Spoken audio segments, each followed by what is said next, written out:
próximos, mais as dores de parto aumentarão. Assim está escrito. Então, nós possamos hoje permitir entender a palavra de Deus para o nosso fortalecimento na vontade do Senhor. Amém.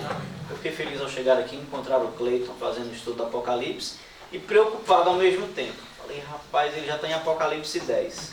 Será que começou no 1? E eles estão correndo, né? Porque eu trouxe uma mensagem para compartilhar com a igreja hoje que está em Apocalipse 1. Falei, se já passou, vai repetir. Vai repetir porque Deus falou comigo muito forte através dessa mensagem. E eu não poderia deixar de hoje poder compartilhar uma outra mensagem. Eu não sei se vocês já tiveram, é provável que sim, mas a mensagem de Apocalipse capítulo 1, dos versos que nós vamos ler nesta manhã, ela é muito forte, ela é muito importante, ela é muito relevante para a nossa vida. Por que essa mensagem ela é importante para a nossa vida? Porque nós não somos um povo qualquer. Nós não somos um povo qualquer. Nós somos um povo chamado por Deus com uma mensagem diferente, em um mundo completamente diferente, oposto à mensagem, e nós somos convidados para proclamar esta mensagem a este mundo. Todos aqui são adventistas do sétimo dia batizados? Todos são? Tem alguém que não é ainda batizado na igreja? Só as crianças, né? Tem uns dois ali que logo, logo vai chegar. Mas nós somos um povo diferente. Nós somos um povo diferente. E por sermos um povo diferente, que tem uma mensagem especial a proclamar, eu quero, não é o foco da minha mensagem, mas a gente precisa fazer uma introdução importante. Apocalipse 14, você conhece as 3 mensagens angélicas. Eu queria ler só o verso 7, verso 6 e 7.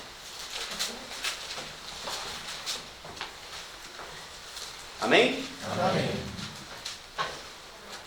Vi outro anjo voando pelo meio do céu, tendo o evangelho eterno para pregar aos que se assentam sobre a terra e a cada nação, tribo, língua, povo, dizendo em grande voz: temei a Deus e dá-lhe glória, pois é chegada a hora do seu juízo, e adorai aquele que fez o céu, a terra, o mar e as fontes das águas. Nós sabemos aqui no livro de Apocalipse 14 que este anjo são os mensageiros, a igreja remanescente dos últimos dias. Anjo aqui é um mensageiro que leva a mensagem. Não é um anjo literal que sai voando pelo meio da terra. Este anjo que proclama esta mensagem para o povo temer a Deus, dar-lhe glória, pois é chegada a hora do seu juízo, são os adventistas do sétimo dia. A igreja remanescente de Deus em cumprimento da profecia bíblica. E esse anjo, ele não é tímido, esse mensageiro, ele não é tímido. O texto é muito claro, que ele proclamava em grande voz. No original grego, em grande voz aqui, a palavra traduzida como grande voz, ela dá uma impressão literal de megafone. Algo que está, de fato, chamando muito a atenção, André. Não fique escondido, não fique omisso, não é preocupado. Ele clama em grande voz, como um megafone. Clama o quê? Qualquer coisa? Não. Clama para que o povo tema a Deus e guarde os seus mandamentos. Lembrando que eles devem temer a Deus, dar-lhe glória, pois é chegada a hora do seu juízo. E nós sabemos que em decorrência desta mensagem, em decorrência da compreensão profética que nós temos, nós sofreremos perseguição. Já sofremos de várias formas. Em menor escala, mas nós sabemos que pela imposição do decreto dominical, esta perseguição ela irá aumentar muitíssimo mais, muitíssimo mais. E então a gente se pergunta, como resistiremos? Como iremos passar por meio de tudo isso? Será que suportarei? Será que o Senhor vai me livrar e me tomar para si antes de ver tudo isso acontecendo? Como eu vou enfrentar? Como os meus filhos estarão quando a perseguição começar? Como? O que vai acontecer com a igreja? São perguntas que eu acredito que em algum momento você já tenha feito. Você já tenha parado para se questionar do que vai acontecer com você e com a sua família. Mas aí eu quero convidar você a voltar lá em Apocalipse capítulo 1, que é o tema central da nossa mensagem nessa manhã.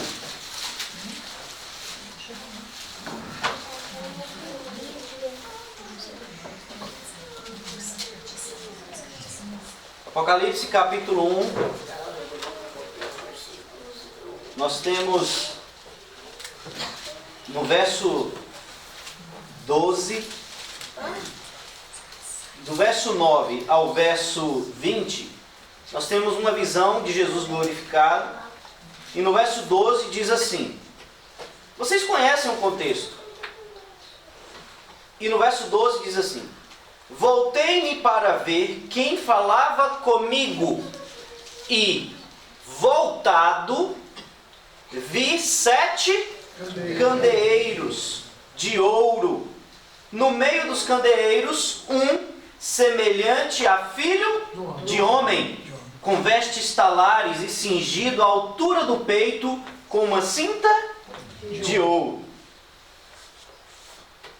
Esta é a imagem mais bonita, mais linda de todo o livro dentro da perspectiva de João. Eu vou explicar por quê. Eu vou explicar para que você possa entender o porquê que João, essa é a imagem mais linda para João. Vamos voltar um pouquinho na vida dele. É considerável a gente lembrar que o Apocalipse ele é uma continuação dos Evangelhos. O Apocalipse ele começa exatamente onde os Evangelhos terminam. Porque João ele é o último discípulo vivo. João está aprisionado em Pátimos. João está refletindo na promessa de Jesus.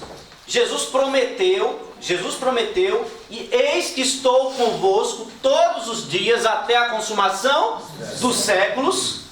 E agora qual é o cenário de João? Pensa como João agora, preso.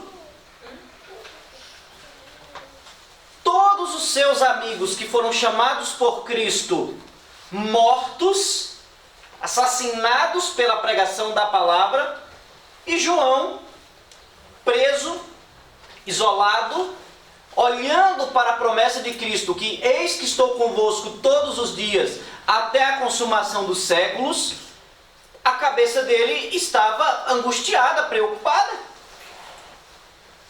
Mas onde está Jesus que prometeu? Jesus prometeu que estaria conosco todos os dias. Mas todos os meus amigos que foram chamados por ele já morreram. Ele não está mais aqui, subiu para o céu. E João tinha uma pergunta no seu coração: quem vai conduzir essa igreja? Porque ele tinha certeza que não saía daquela prisão, ele não sairia dali. Ele não tinha uma expectativa de ser liberto daquilo para poder sair e pregar, como depois acontece com o ministério de Paulo, que sai, prega e coloca a igreja em crescimento. João estava preocupado. O que aconteceria com a igreja? Pois os discípulos estavam mortos, ele estava preso, Cristo não estava mais ali. E João começa o seu ministério a ter visões, a receber uma mensagem em Pátimos para escrever este livro tão importante. E para confortar o coração de João, para que João entendesse do questionamento do seu coração, o texto nos diz: voltei-me para ver quem falava comigo. E aqui tem algo interessante, porque João ele vai quebrar a narrativa do texto. Ele deveria agora, imagina aqui, o Luiz está aqui falando comigo. Voltei-me para ver quem falava comigo. E ele não descreve imediatamente quem falava com ele. Ele vai descrever um candeeiro, ou um candelabro, como vocês podem ver aqui, com sete lâmpadas. João, ele quebra a narrativa. E por que isso é tão importante para João? Por que é importante para João quebrar a narrativa de automaticamente descrever quem estava falando com ele, para agora poder descrever um objeto? João não descreve imediatamente a pessoa, ele descreve um objeto. E ele diz aqui: vi 7 candeeiros de ouro. E só depois é que ele vai descrever quem falava com ele. E a gente precisa entender então o seguinte: para o cristão do primeiro século, o candeeiro, ele é a representação da igreja e da presença do Espírito Santo conduzindo a igreja. Quando nós vamos ao sistema de ritual do tabernáculo construído por Moisés, as velas do candeeiro, elas nunca deveriam ser apagadas. Elas são uma representação da presença do Espírito Santo. Era a única iluminação interna do tabernáculo. Não tinha janelinha, não tinha um janelão. A única iluminação era aquelas velas acesas. E não deveriam jamais ser apagadas. E agora João olha para ver quem falava com ele e ele vê 7 candeeiros. O candeeiro é a representação fiel. O candeeiro, ele é a representação fiel do Espírito Santo trabalhando dentro da igreja com as suas lâmpadas acesas. E João, ele, ao descrever este objeto, ele está sendo confortado em seu coração e está sendo respondido para ele o que aquilo significava. A primeira visão de João em relação a Cristo é de Cristo glorificado. João não vê Cristo de outra forma. João vê Cristo sentado, glorificado. E qual era a preocupação dele?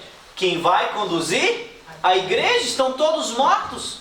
Como é que este evangelho vai ser pregado por todo mundo? Jesus morreu, os discípulos morreram. E aqui João ele tem a imagem na continuação do texto que diz assim, no verso 13: e no meio dos candeeiros semelhante a filho de homem. Os candeeiros, a representação das igrejas sendo conduzidas pelas lâmpadas, chama do Espírito Santo. E quem é que está no meio dos candeeiros? A primeira imagem que João tem de Cristo é Cristo glorificado no meio da igreja, conduzindo a igreja, amparando a igreja, mantendo as lâmpadas da igreja acesas.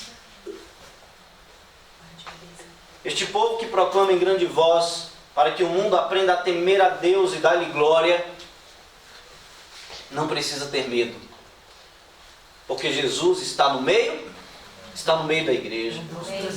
Ele é um Deus presente.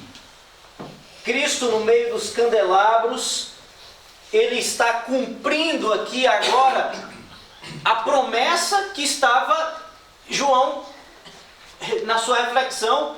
Ele prometeu estar conosco todos os dias até a consumação dos séculos.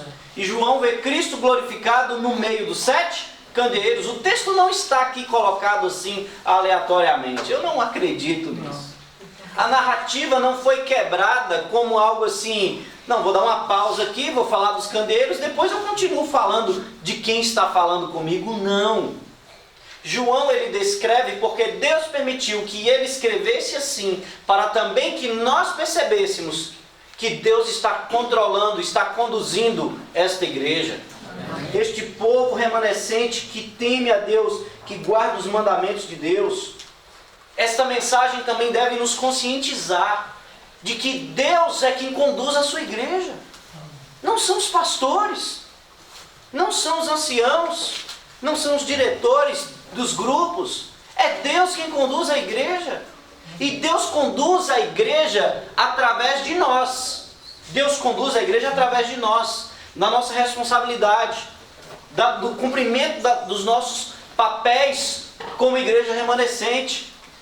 Mas se o Luiz falhar, se o Gilberto falhar, a igreja vai fracassar?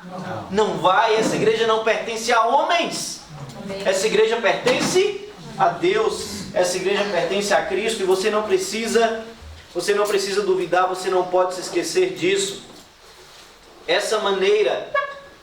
A maneira como João vai descrever Jesus aqui agora, não é um Jesus que está agora sofrendo, não é um Jesus que está trabalhando como alguém que estava buscando salvar quando esteve aqui, mas é um Cristo que está agora glorificado.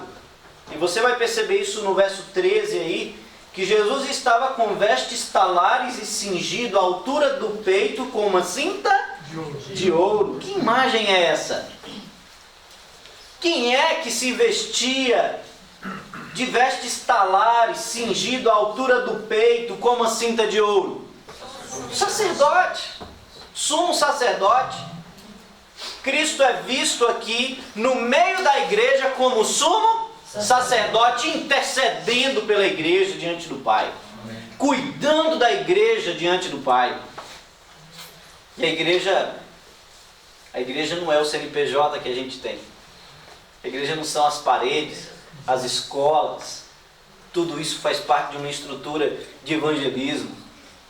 Mas a igreja, a primeira igreja em que Cristo está cuidando, fazendo parte, é a nossa família. A primeira igreja sou eu sou a igreja em que Cristo quer conduzir neste mundo, para clamar em grande voz, para anunciar que o juízo em breve virá.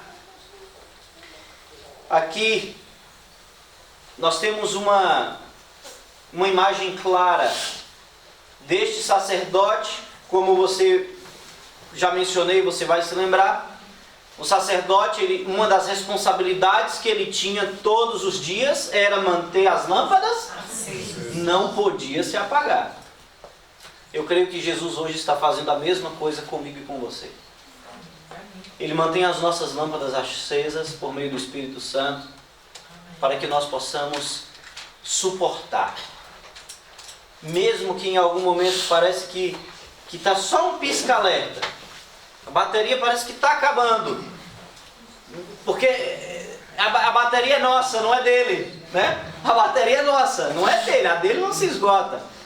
Mas ele está ali, iluminando o nosso caminho, mantendo a nossa chama acesa, com o objetivo de nos fazer crer, de confiar e suportar aquilo que nós estamos enfrentando. E como é que ele faz isso? Por meio do Espírito Santo. Quando eu e você clamamos diariamente pelo batismo do Espírito Santo em nós, para que ele habite em nós, para que ele nos transforme, para que ele mude os nossos desejos das coisas deste mundo para as coisas do céu. Jesus mantém a nossa lâmpada acesa por meio do Espírito Santo em nós. E nós temos, dentro de uma explicação clara, se você quiser confirmar comigo, que de fato esses candeeiros, eles são as igrejas. Você pode ir aí no verso 20, porque o próprio João, ele vai trazer essa explicação para nós. Quando ele diz assim, Apocalipse 1:20, quanto ao mistério das 7 estrelas que vistes na minha mão direita e aos 7 candeeiros de ouro, as 7 estrelas são os anjos das 7 igrejas. E os 7 candeeiros são as 7 igrejas. Não temos dúvidas. O que são os 7 candeeiros? As igrejas. É a igreja sendo cuidada por Cristo.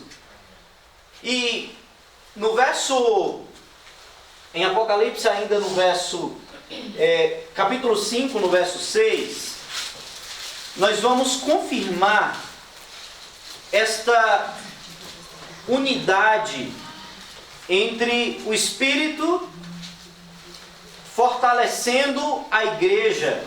E ele diz assim: então vi no meio do trono e dos 4 seres viventes, e entre os anciãos de pé, um cordeiro como tendo sido morto. Ele tinha 7 chifres, bem como 7 olhos, que são os 7 Espíritos de Deus, enviados por toda a terra. Nós entendemos, dentro da perspectiva adventista, com base em João 15, 26, que o Espírito Santo é quem dá testemunho de Jesus, e é Ele quem nos habilita. Este Espírito aqui, em Apocalipse 6, esses 7 Espíritos, ele é uma representação no número 7 da sua perfeição, da sua totalidade, mas se refere ao Espírito Santo, como aquele em quem ilumina a igreja. Foi por isso que Jesus ele vai dizer que vocês são a luz do mundo. Mas a luz que nós temos para proclamar a mensagem como igreja remanescente, não é uma luz que vem da nossa compreensão, digo, da nossa inteligência. Nós somos como a lua. O que é a lua senão reflexo do sol? A lua por si só não brilha. Eu e você, por nós mesmos, longe de Cristo, não brilhamos. Nós só brilhamos quando temos comunhão com Ele, quando estudamos a Bíblia, quando nos rendemos a Ele. Então Ele brilha em nós e nós refletimos ao mundo. Refletimos, não refletimos nós, mas nós refletimos Ele. Por isso nós somos chamados para testemunhar, para clamar em grande voz. Nós somos a luz do mundo, vós sois a luz do mundo, disse Cristo. E esta luz que brilha em nós, Cristo, sol da justiça, iluminando a nossa vida, e por meio do Espírito Santo, nos capacita a pregar com grande voz, com autoridade, sem medo, sem vergonha, sem timidez.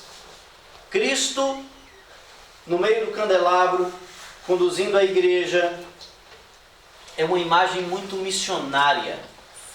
Essa imagem de Cristo conduzindo as igrejas é uma das imagens mais missionárias que João pôde retratar das imagens e visões que ele teve. Porque nós temos uma missão a cumprir. Nós temos uma mensagem a levar para este mundo em trevas. E não podemos ter medo. Nós precisamos crer que Cristo está no meio de nós. Amém. Cristo está em nosso meio. Cristo está em nossa vida, primeiro nos transformando. Quando nós nos arrependemos e nos santificamos à sua vontade. E segundo Ele também, com o Espírito Santo, nos habilita para poder pregar, para não ser tímidos. É verdade que o nosso testemunho ele fala muito mais do que 1000 palavras. E quão difícil tem sido testemunhar de Jesus neste mundo. Quão difícil tem sido. Nós estamos em um ritmo de vida e muitas vezes tão estressante que parece que nós estamos mais assim reativos do que reflexivos. A gente reage muito fácil a provocações. A gente reage muito fácil a situações em que somos desafiados, quando nós poderíamos refletir um pouco mais sobre o que está acontecendo e nesta reflexão nos lembrar que nós temos um testemunho a dar. Nós precisamos brilhar no nosso trabalho, na nossa comunidade, para as pessoas ao nosso redor. É interessante que a credibilidade que nós temos como cristãos na nossa vida e no nosso testemunho, ela poderá trazer ou poderá tirar muitas pessoas de dentro da igreja. Muitas pessoas. Há uns dias atrás, nós tivemos um programa na igreja, acredito que vocês, alguns já foram ou serão ainda visitados pelos anciãos da igreja, onde nós temos trabalhado a ideia do pastoreio compartilhado, onde os anciãos visitam, os diretores de grupo visitam a igreja, os irmãos, para orar, para motivar, para aconselhar. É uma semana especial de pastoreio compartilhado. E interessante que desses 20 anciãos aí, que o Dalisa citou, né? Um me ligou e disse: eu não estou conseguindo visitar ninguém tem mais tempo para me receber. E aí eu fiquei assim preocupado, sabe, pastor Jorge? Falei, mas o que está acontecendo, né? E aí, no outro dia, um outro ancião da mesma igreja tinha visitado umas 4, 5 famílias. E eu fiquei pensando, eu gosto de pensar muito, sabe? Eu fiquei pensando e exatamente essa situação da credibilidade. Será que você que é chamado a proclamar com grande voz, quando você começar a proclamar em grande voz, para que as pessoas temam a Deus e guardem os seus mandamentos, as pessoas lhe olharão como um cristão exemplar? Eu me entristeci muito com essa situação da visitação, porque de fato o que eu senti é que aquela pessoa específica não está tendo credibilidade da própria igreja. A própria igreja não quer ser visitada por ele. Isso me preocupou, me entristeceu. E eu me pergunto, mas e se a igreja não quer receber? E os de fora? E os de fora? Eu me entristeci, mas então eu me lembrei. Cristo está no meio da igreja. Amém. Essa igreja é conduzida por Cristo. Todas as vezes que você vê uma imagem de um candelabro, lembre-se de Apocalipse, capítulo 1. Cristo está no meio da igreja. Essa igreja é uma igreja vencedora por meio de Cristo. Amém. Cristo deseja nos usar para proclamar em grande voz. Mas se eu e você negligenciarmos, querido, Ele ainda vai pregar. Ele tem os seus caminhos para pregar. E Ele vai pregar porque Ele é Deus, Ele tem uma mensagem para convidar o povo, para sair de Babilônia, para adorá-lo. Ele tem uma mensagem. Nós temos o distrito de São Lourenço, em média, assim, vamos considerar todos, crianças, média de 350 membros. Um bom número. Um bom número. É uma igreja que está trabalhando, que faz estudos bíblicos, que visita, que ora com as pessoas. Mas existe também em nosso distrito, nas 12 cidades que estão em nossa geografia aqui do distrito de São Lourenço, nós temos 1.552 alunos da TV Novo Tempo, que estudam a Bíblia pela Novo Tempo, que pedem estudo bíblico. A cada 3 meses que conclui um, pede outro. E essa semana, fazendo uma pesquisa nos nomes dessas pessoas, nós temos ali pessoas da Igreja Presbiteriana, Maranata, Cristã no Brasil, Assembleia de Deus, Evangélico, de seitas espiritualistas. Mas esse povo ainda não está vindo para dentro da igreja congregar com a gente. Por quê? Por que não está? Eu sei que Cristo está dentro, no meio da igreja, conduzindo a igreja é de Cristo. Amém. A igreja de Cristo, a igreja não é nossa, a mensagem é dele, não é nossa. Inclusive em Passa Quatro, tem pelo menos umas 40 pessoas que é dessa lista. Está pertinho da gente. 40 pessoas, de várias religiões. É uma congregação, né? Eu tenho, se eu for colocar proporcionalmente, eu tenho hoje 12 igrejas, 11 igrejas no distrito, 350 membros. Mas eu tenho 1.500, eu tenho mais 5 distritos, ou pelo menos aí, se você multiplicar 12 vezes 5, mas quantas igrejas? 60 igrejas? Que é uma igreja fora da igreja. Só que nós sabemos, irmãos, nós não nos surpreendemos assim com o fato de eles existirem lá fora, porque é uma igreja invisível. Essa igreja é uma igreja invisível. e que tem uma mensagem, um convite para ela, que ela tem que sair de Babilônia. E vocês não fazem ideia, a gente consegue visualizar lá o nome da pessoa, o endereço, o telefone e quais estudos bíblicos elas já pediram. E o Novo Tempo classifica essas pessoas como VIP. VIP é aqueles que já fizeram pelo menos uns 5 estudos bíblicos. Mas a maioria é de 5 para cima. Profecias, Bíblia fácil. De todas as mensagens, de todos os estudos que a Novo Tempo fornece, eles estão estudando aos montes. Aos montes. E aí tem um detalhe. Essas pessoas elas vão a Novo Tempo pela mensagem que essa igreja prega. A Novo Tempo está clamando em grande voz. Está clamando. Tem alguns programas lá que a gente não gosta muito, é verdade. É de gosto individual, né? Mas ela alcança. Essa semana eu recebi o contato de uma senhora que a Novo Tempo mandou para mim de forma específica, dizendo: olha, essa senhora, ela é aluna da Novo Tempo, ela precisa de uma visita urgente. Aqui está o contato dela. Imediatamente eu mandei um WhatsApp para a senhora, a dona Jacira, e fui visitá-la. Ela veio do Rio de Janeiro para São Lourenço, tem 3 filhos, separada, está tentando reorganizar a vida dela. Ela é enfermeira, mas os documentos dela não estão em dia, então ela não está conseguindo trabalhar e ela está enfrentando muitas provações. Interessante que ela foi batizada numa outra igreja lá no Rio. Ela conhece a TV Novo Tempo, ela já teve vários estudos da Bíblia e ela disse assim: mas pastor, me explica, eu sou enfermeira, eu sou da saúde, como é que fica para nós adventistas essa situação do trabalho no sábado? Ela se incluiu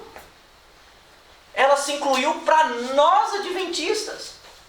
A vida dela tem muitos ajustes a serem feitos e Deus está trabalhando, Deus está conduzindo e nós vamos alcançar uma organização na vida dela. E aí eu comecei uma classe bíblica e todo domingo, 19h15, eu pego ela na porta de casa, levo para a igreja. Nós estamos tendo uma classe bíblica. Amanhã é o 4º domingo que ela está firme, estudando a Bíblia. Aprendendo mais para reafirmar aquilo que ela já sabe.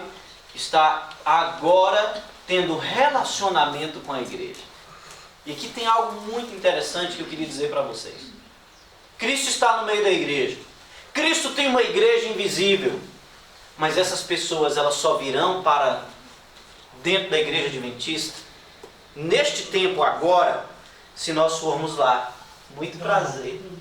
Tudo bem? Relacionamento. Nós precisamos ir até elas, conversar com elas, fazer amizade com elas, levar para almoçar na nossa casa. Essa senhora mesmo, a dona Jacira, ela tem uma alimentação assim exemplar. E ela aprendeu onde? Adivinha? Na Novo Tempo. Aprendeu no Novo Tempo.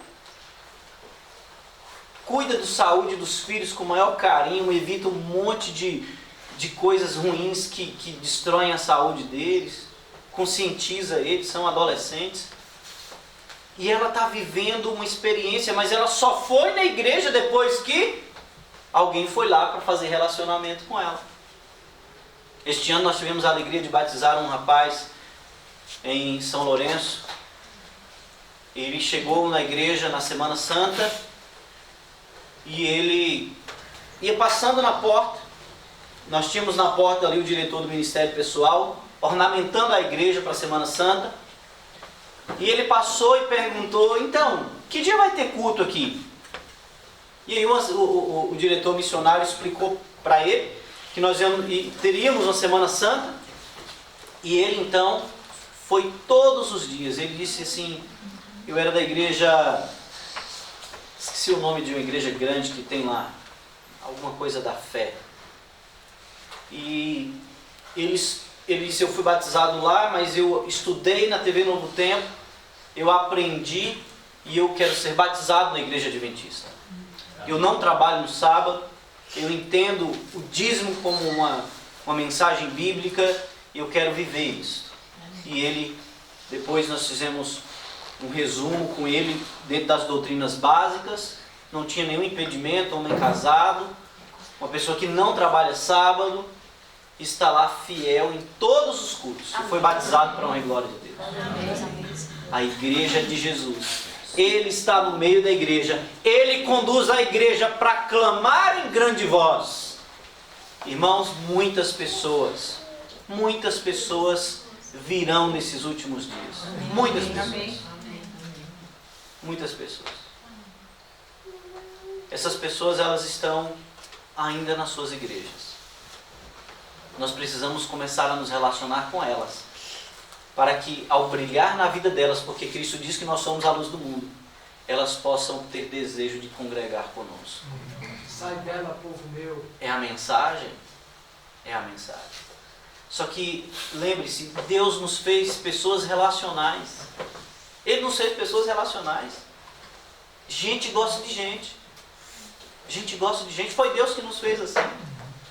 Eu conheci uma senhora em Cariacica, para finalizar as minhas histórias de encontro com essas pessoas, e que ela aprendeu da igreja adventista, recebeu o estudo bíblico, mas ela tinha um problema. Ela só visitava a igreja adventista. Ela não queria ser batizada na igreja adventista, embora guardasse o sábado, acreditasse no dom profético de Ellen White, estudava os livros de Ellen White. Ela não queria ir para a igreja adventista, ela queria continuar na igreja Assembleia de Deus.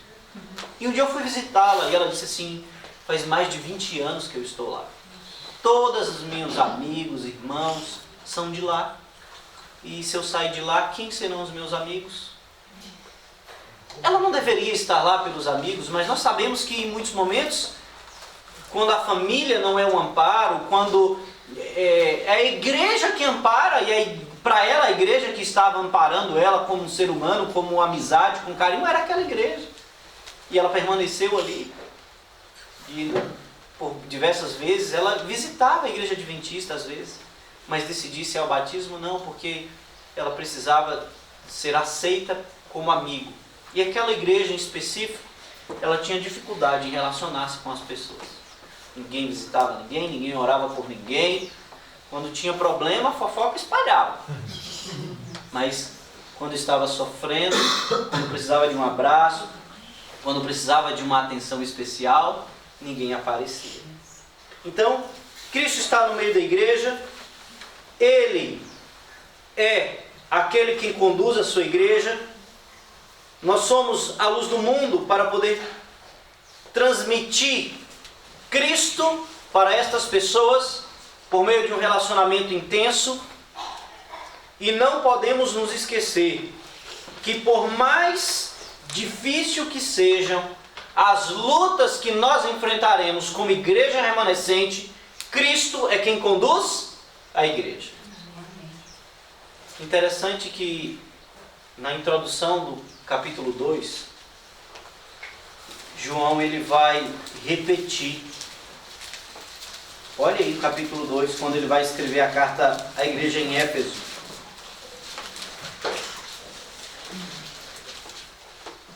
Ele diz assim, ó: estas coisas diz aquele que conserva na mão direita as 7 estrelas e que anda no meio dos 7 candeeiros de ouro. Onde é que Cristo está? Na igreja. Cristo está no meio da igreja. Cristo conduz a igreja. Cristo quer nos usar nesses últimos dias para podermos levar esta mensagem com grande voz, a saber que Ele vai nos capacitar, vai nos fortalecer e vai nos proteger diante do que nós enfrentaremos. Ele vai nos proteger, porque a igreja é dele, nós somos dele. Ele morreu para nos salvar. Amém. E Ele deseja que nós e a nossa família sejamos salvos. Mas Ele deseja ainda hoje que os nossos talentos eles sejam usados para proclamar esta mensagem. Amém. Onde você vai brilhar quando você sair deste fim de semana aqui especial?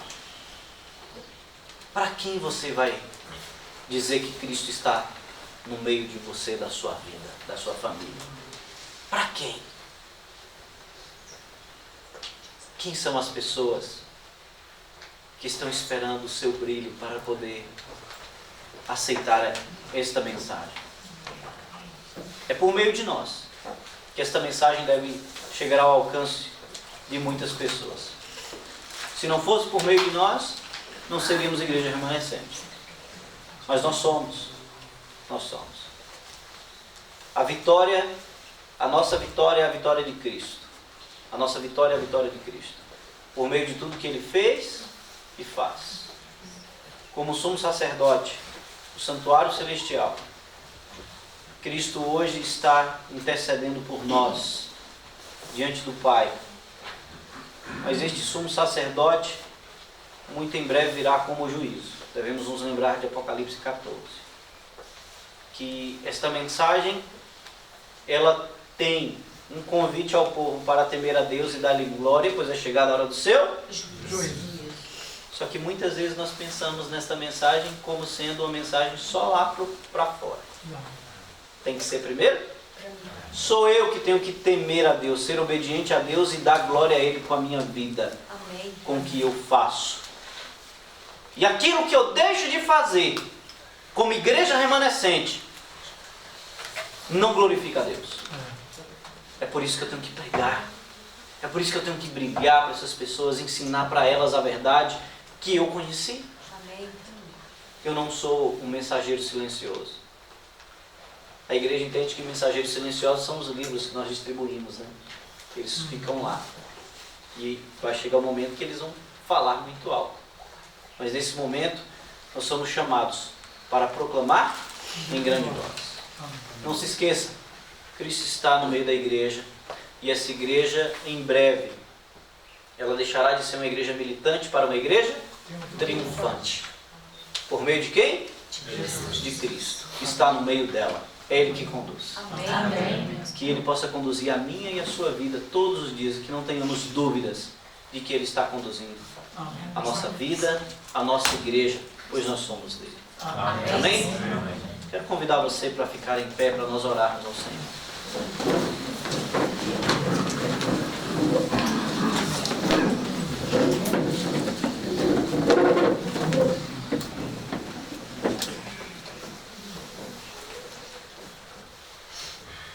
Muito obrigado, querido Deus, pelas revelações claras da Tua palavra no livro do Apocalipse. Amém. Ó Deus, o Senhor nos deu uma interpretação tão clara deste livro. Nós temos uma responsabilidade muito grande de ensinar para muitas pessoas que ainda não entenderam. Senhor, muitas vezes nós temos olhado para as nossas circunstâncias e temos colocado obstáculos para pregar esta mensagem. Mas, ó Deus, que nós tenhamos consciência de que o Senhor não está preocupado com as nossas credenciais, com as nossas habilidades. O que o Senhor mais deseja de nós é disponibilidade para sermos usados por Ti. Amém. E Senhor, por favor, nós queremos nos colocar em Tuas mãos nessa hora para que o Senhor nos use, para que nós possamos clamar com grande voz, proclamar com grande voz esta mensagem para este mundo. Amém, Senhor. Meu Deus, não permita que sejamos omissos, mas permita-nos, ó Deus, em nossa família, em nosso trabalho, na escola, na comunidade, em nossos negócios, mostrarmos que existe uma luz em nós, uma luz que vem de Cristo, que as pessoas possam ver Jesus em nós. Jesus brilha em nosso meio, Pai, como o Apocalipse nos mostrou nessa manhã. Cristo está no meio da igreja, tornando essa igreja brilhante neste mundo. Ó Deus, por favor, não deixe que a luz de nenhum de nós que está aqui nesta manhã, Senhor, venha se apagar. Não deixe, Senhor, que a nossa luz venha se apagar pela dúvida, pelo medo, mas que nós possamos brilhar, brilhar e brilhar cada vez mais forte para iluminar a vida de muitos que chegarão aos Teus pés por meio de nós. Usa-nos, Senhor, para proclamar esta mensagem. Dai-nos o Teu poder e a Tua graça. Fica conosco e cumpre-se em nós a promessa de que o Senhor está conosco todos os dias É o que nós te oramos, ó Pai. E clamamos em nome de Cristo Jesus. Amém.